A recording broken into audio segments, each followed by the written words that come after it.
Vamos a dar un paseo por el inframundo maya de acuerdo a la versión de Rina Lazo. Pero ¿quién es Rina Lazo? Una pintora guatemalteca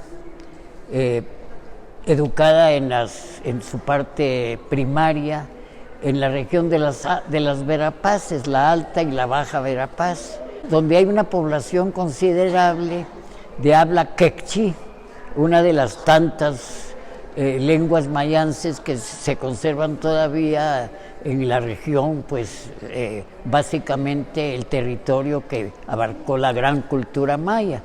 Y donde Rina nació es en la Alta Verapaz, eminentemente zona indígena. Rina pues era de una familia, podemos decir, acomodada dentro de esos años en Guatemala, ¿no?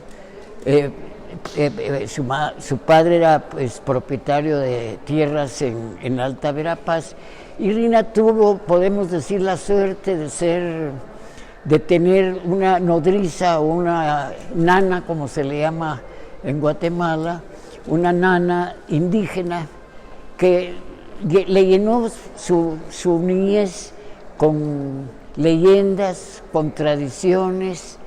Fue siempre una gente que la mantuvo enraizada, podríamos decir, en la gran tierra de las Verapaces, ¿no?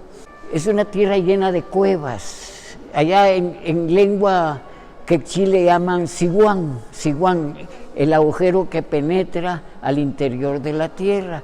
Siguanes, algunas de las cuevas más importantes ocupadas por la arqueología maya, como es la Cueva de la Candelaria, donde se ha querido ver una especie de entrada general del inframundo. Yo diría que no hay una sola entrada, sino que los distintos pueblos, con las distintas cuevas que tienen en su territorio, tenían su propia entrada. Cualquier cavidad, abrigo, cueva, rajadura, grieta más bien sería la palabra, siguán, cenote, cualquiera de estas cavidades que penetran son susceptibles de ser puertas del llamado inframundo maya. Rina se viene a estudiar a México con una beca que le concede el gobierno del doctor Arévalo en la época de los 10 años de democracia guatemalteca, de 1944 al 54.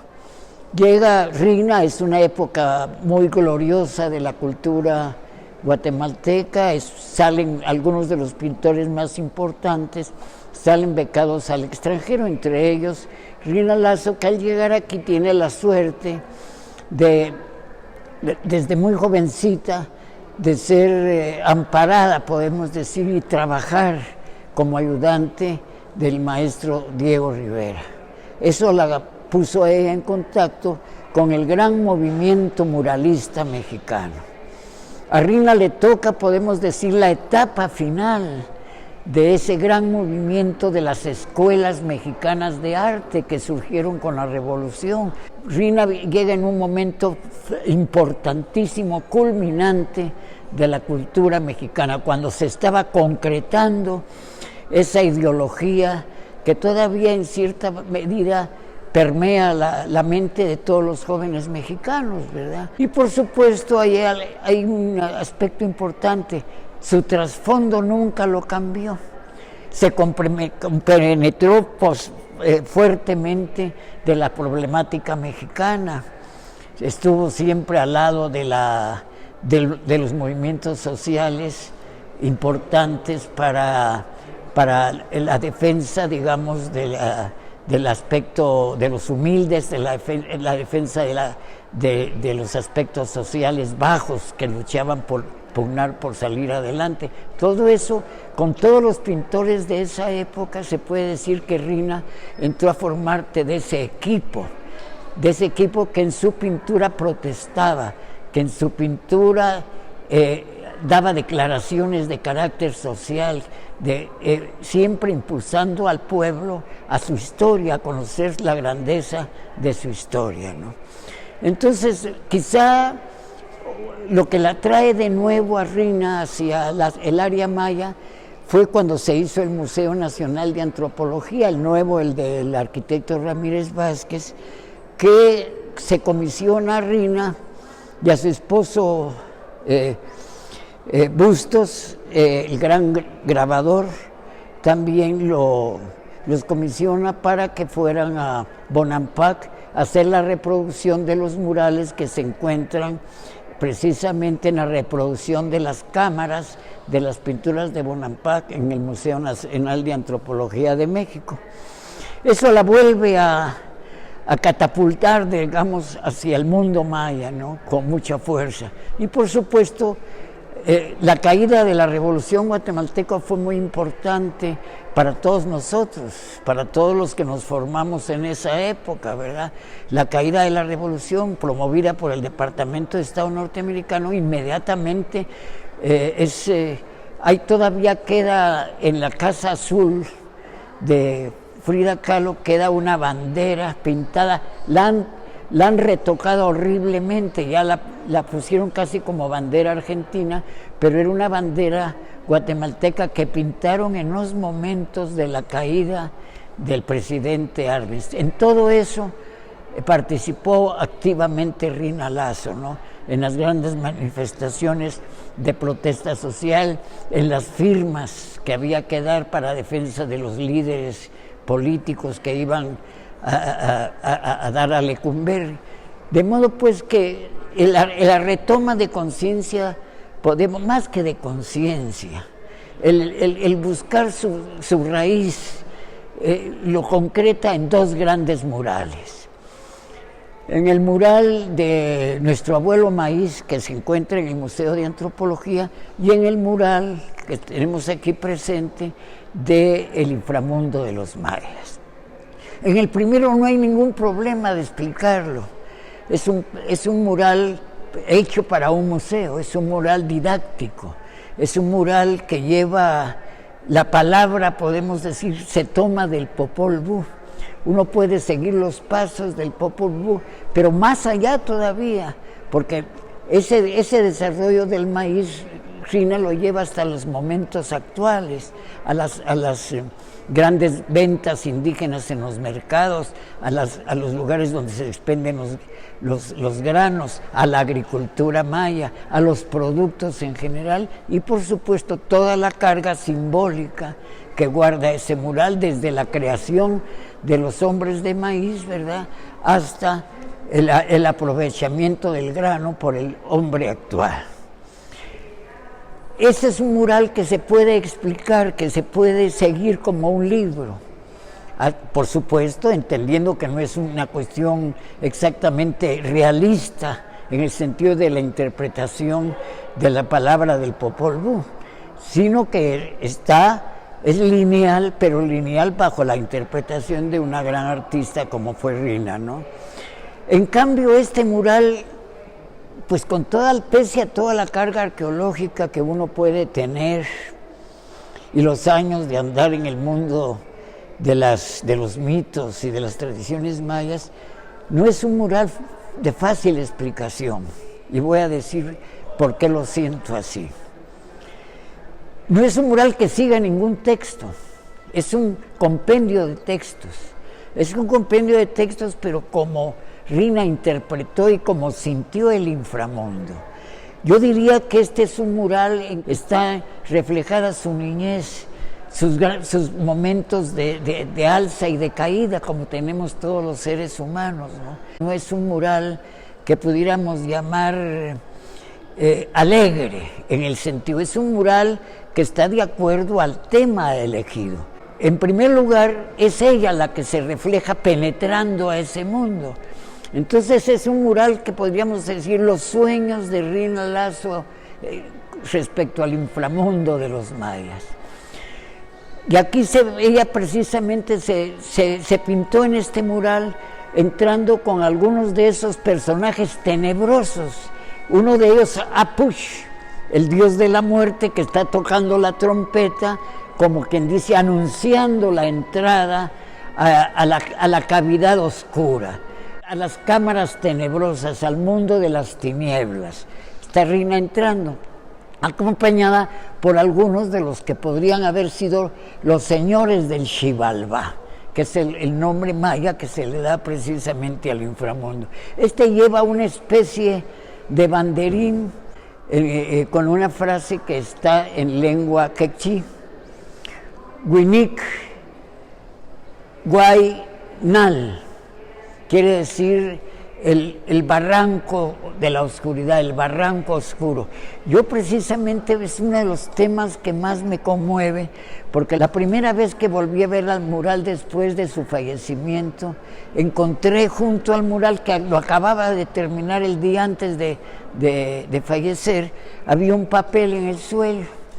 Yo le saqué copia a ese papel porque es una anotación precisamente de Rina Lazo. Este es un pequeño, es una mala copia, pero la copia original quedó, por supuesto, en casa de Rina, en donde ella toma la explicación del texto quechí para buscar su propia explicación pictórica, podemos decir, y al mismo tiempo tiene otra pequeña nota. Tiene el dibujo hecha por ella de una araña, pero es una araña mexica, es una araña del mundo azteca, ¿no? Por eso no lo utilizó en su pintura, ¿no? Y aquí dice, por ejemplo, Mictlantecutli, dios de la oscuridad, dios también de la muerte, pero que también figura un corazón humano con patas de araña, ¿verdad? Eso nos habla mucho. Rina estaba experimentando con sus propios sueños, los estaba realizando, de modo que es Rina penetrando a la gran cavidad oscura, ¿verdad?, al lugar de la mansión lóbrega, como me gusta a mí decirlo. Pero empecemos desde la parte exterior del mural. Si ustedes se fijan, tendría que está dividido en dos partes. La parte importante es el centro, que en el centro se forma una especie de gran roleo, que es lo que en los mayas llamaban el huracán. Es el movimiento perpetuo, es el movimiento, es la energía. Es lo que, por ejemplo, los aztecas le dan el nombre de Nahui Olin, el 4 movimiento, las 4 aspas que giran. De modo que para los mayas el huracán es precisamente el tornado, es el gran tornado. Es una palabra, huracán, que incluso la tomó el idioma español y la han tomado otros idiomas, hurricane, el huracán, pero es una palabra maya que implica tempestad, implica lluvia, implica vientos fuertes. Entonces el centro sería el huracán, que divide el mural en la parte exterior en dos partes. En una tendríamos la oscuridad total. La oscuridad total porque encontramos el eclipse en la parte superior. Es un eclipse con la oscuridad propia de ellos. Y dentro de la oscuridad está, por ejemplo, el templo de las inscripciones de Palenque. ¿Por qué escoge el templo de las inscripciones? Precisamente por la cámara sepulcral de Pacal, que es una de quizá la cámara sepulcral más importante de la arquitectura maya, ¿verdad? Y además de un extraordinario simbolismo. Por eso escoge ella.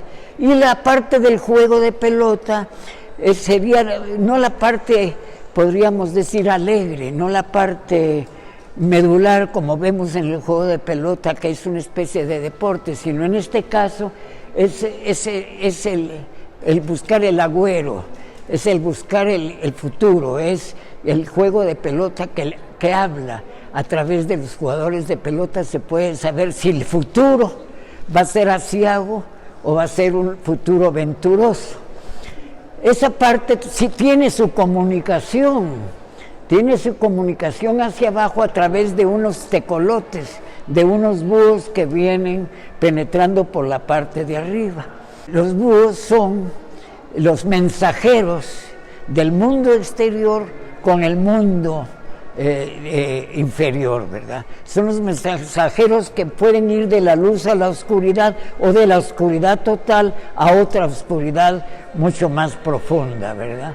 Tenemos pues el eclipse y de este lado tenemos no el sol en su podríamos decir, en su realismo total, porque es un sol todavía naciendo, es un sol que está surgiendo, todavía no, el sol se encuentra ya acá haciendo equilibrio con el eclipse, pero es un sol que está apenas naciendo y por lo tanto va a dar lugar a las observaciones astronómicas de las salidas y puestas del sol, los solsticios, los equinoccios. Y eso está representado por el observatorio de Chichén Itzá, el observatorio astronómico maya de Chichén Itzá. Y tenemos junto a ello, pues ya al contrario de la parte tenebrosa de aquel lado, esta es una parte que vamos a explicar adelante, pero donde vemos ya a los mayas pintándose, dibujándose a sí mismos. Es la parte viva de los mayas, pero que hace el recuerdo histórico. Ahí tenemos a un tlacuilo, precisamente apuntando sobre uno de los códices. Tlacuilo es el escribano, el que escribe la historia, el que pinta los códices. Tenemos la parte esencial de la vida, la tejedora, que acuérdense que también en la tejedora se tejen los destinos. Según las tradiciones mayas contemporáneas, una tejedora, está la gran tejedora de los mitos cachiqueles y sutujiles, la tejedora, la que teje el destino de los hombres, de la gente, de la humanidad. Ya esto lo vamos a dejar momentáneamente, pero lo que quiero que vean ahí son esa especie de papalotes, esos dos papalotes que se encuentran en la parte de arriba. Son los llamados barriletes. Barrilete es la palabra guatemalteca para el papalote, pero son gigantescos, son los papalotes más grandes que hay, que según las tradiciones es la forma en que la gente viva se comunica con los antepasados a través del hilo que los sostiene. Bien, pero volvamos aquí con la entrada de Rina al inframundo. Penetra Rina al inframundo, entra a la mansión lóbrega, pero en la mansión lóbrega es una mansión con vida, pero es una vida de la oscuridad. Junto a ella va el perrito, va el perro es el acompañante que tiene todas las gentes que fallecen, se hacen acompañar de un perro que los va guiando al otro mundo. Esto no lo dice el Popol Vuh, pero lo dicen los mitos contemporáneos, de modo que, y lo dicen otras fuentes históricas también, de modo pues que por eso va el perro junto a ella. Pero también está la tortuga. La tortuga es importantísima, porque podríamos decir que es un animal que penetra en sí mismo, que trae su propio, por decirlo así, ¿verdad? Decir esto me van a matar mis colegas arqueólogos, pero es un animal que tiene su inframundo propio, entra y sale. Eso es muy importante porque la tortuga tiene que ver con los elementos acuáticos, pero también tiene que ver con la tierra, porque de la tortuga puede surgir el joven dios del maíz y reverdecer nuevamente como planta, ¿verdad? Y por supuesto los sopilotes.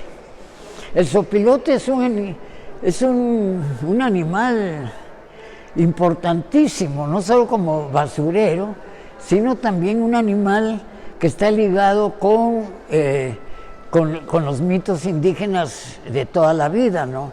Precisamente uno de en los mitos aztecas, el sopilote es el que baja al inframundo a robarse el hueso de Quetzalcóatl, ¿verdad? El sopilote. Todavía los sopilotes en Guatemala se pueden ver volando a todas horas del día y sobre todo al caer la tarde, cuando aquellas parvadas enormes de sopilotes pasan por la ciudad de Guatemala rumbo a los lugares de descanso. El nahuizopilot, pues, el nahual sopilote, que puede haber también dentro de las caracterizaciones antiguas, ¿no? Aquí se encuentran también nuevamente Apush, tocando uno de los tamborones, de los típicos tamborones indígenas, y el otro personaje que está tomado de la máscara famosa, la máscara de Tlatilco de Miguel Covarrubias, donde se encuentra el aspecto vida-muerte, oscuro, claro, ¿verdad? En el rostro de esta deidad también relacionada con la muerte. Lo interesante es que en este caso está el gran Camazotz, el gran murciélago, cubriendo a estos personajes. Aquí los cubre con sus alas. Aquí está el murciélago, se puede decir el animal de la oscuridad completa, cubriendo a los señores del mundo inferior. En las escenas siguientes vamos a encontrar al personaje, al dios murciélago, pero ya como personaje, ya como hombre, con hombre, pero que en su capa lleva la oscuridad, lleva las estrellas, lleva la muerte. Pero sigamos todavía con el inframundo. El inframundo es un lugar de agua lodosa. En el inframundo hay corrientes de sangre, hay un río de sangre, hay habitaciones con navajas, hay, recintos llenos de navajas de obsidianas. Es un lugar del frío y del calor, y en el cual están prácticamente todos los seres que tienen que ver con la muerte y con el mundo de los muertos, ¿verdad? Y precisamente eso es lo que Rina dibujó, son los barqueros que llevan al joven dios del maíz, que lo llevan en el bulto funerario, lo llevan al punto donde puede nuevamente renacer el joven dios del maíz. Es el bulto funerario, pero que va en el río tétrico del inframundo, ¿verdad? Ahí tenemos un precioso cocodrilo, un cráneo también flotando, ¿verdad? Y sobre todo estas plantas acuáticas que tienen que ver también con el lodo y la muerte, ¿no? En algunos de los vasos mayas es interesante ver cómo las garzas, como la garza que está aquí, tienen las patas negras. ¿Por qué? Porque se encuentran en el cieno, la parte alta y la parte baja, que siempre es importante, el arriba y el abajo, vuelvo a decir, la oscuridad y la claridad, las contradicciones, que es tan importante en el mundo anímico de los antiguos. Y en el centro tenemos toda una escena en que si está el jugador de pelota. Recuérdense que en el inframundo se juega a la pelota.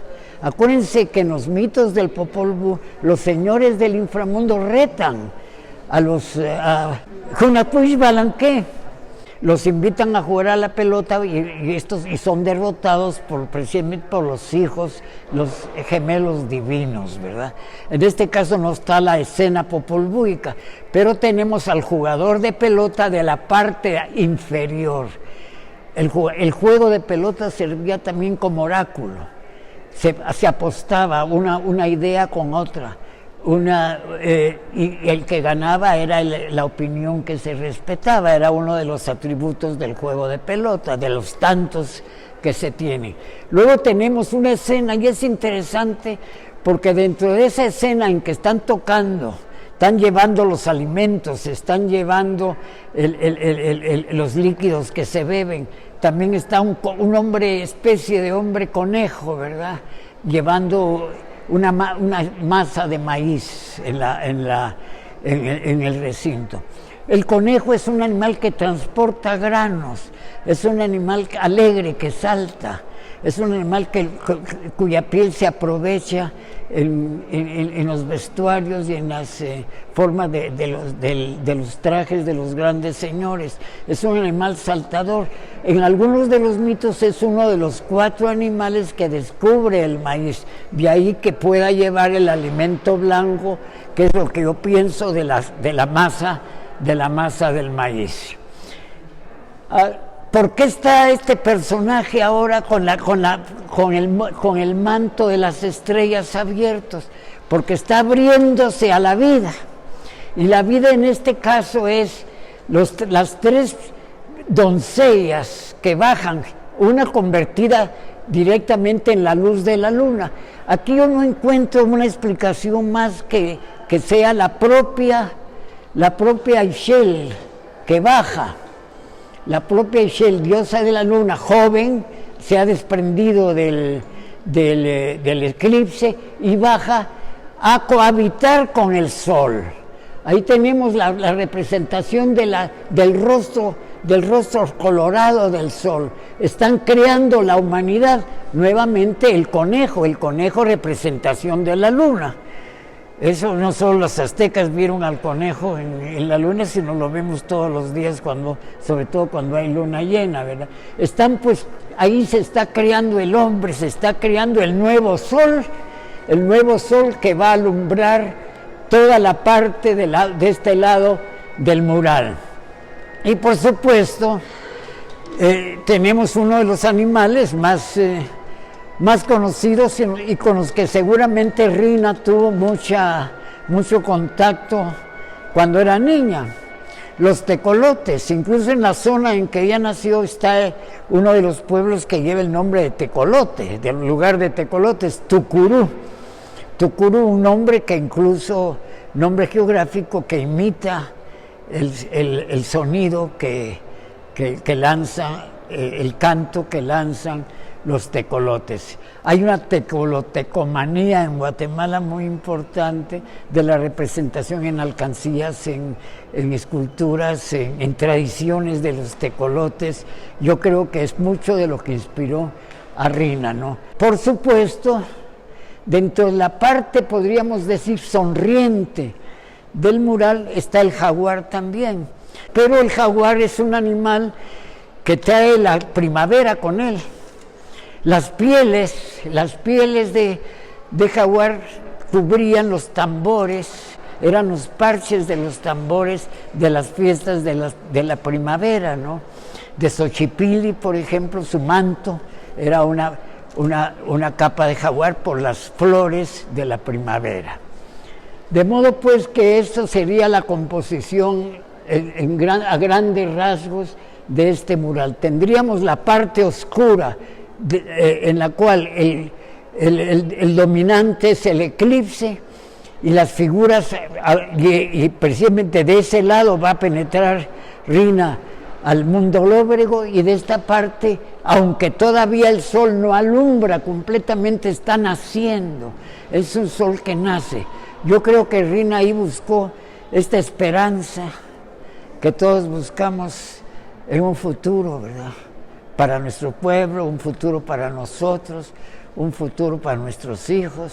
Yo creo que Rina aquí, en este amanecer, plasmó mucho de la esperanza que ella siempre mantuvo por la humanidad y por la que tanto luchó. Pues yo creo que a grandes rasgos sería esta mi explicación. Ya los digo, no es un mural que se pueda decir con todos sus elementos, siguiendo textos, es un mural sueño, es un mural de las ilusiones, de sus propios, podemos decir, sueños y pesadillas, ¿no? Que tiene sobre todo un artista con la sensibilidad de Rina. Pues aquí les dejaría mi explicación.